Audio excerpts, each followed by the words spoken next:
Hi, I'm Barry Hensley with North Star Luxury Homes. I want to talk a little bit about some of the things we learned when we poured our first Wafflemat slab in June of 2020 in Frisco, Texas. The pour went well. It went great, by the way. But a couple things that we learned. The crew, this was their first one. It was my first one as a builder. My foundation crew was a little tentative stepping on the waffle boxes. They had to learn, hey, it's not a problem walking on waffle boxes. Try to keep your feet on the joints between them. That's where you get the most support.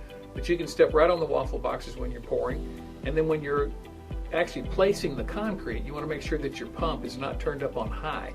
You want to run it a little bit lower than high. You want to have nice, smooth, like squeezing toothpaste out of a toothpaste tube, just a nice steady stream of concrete. That way it doesn't push the waffle boxes around.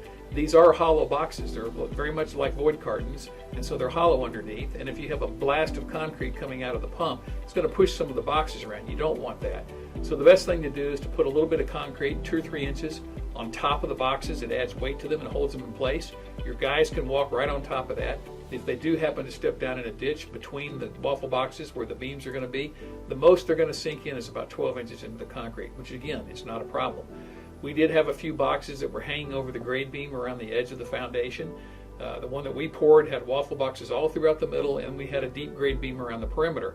A few of the waffle boxes were hanging over the perimeter a little bit, and at one point in time they were pouring concrete a little more aggressively than they should have, and the concrete got up under a waffle box and pushed it up a little bit. Again, not a problem. You just disconnect that one waffle box, pull it out of the slab, keep right on going, and that's the only problem that we had was with that one waffle box. But other than that, once the guys had about 8 or 10 yards poured, it became like second nature to them. They knew exactly what they were doing, and the rest of the slab went perfectly.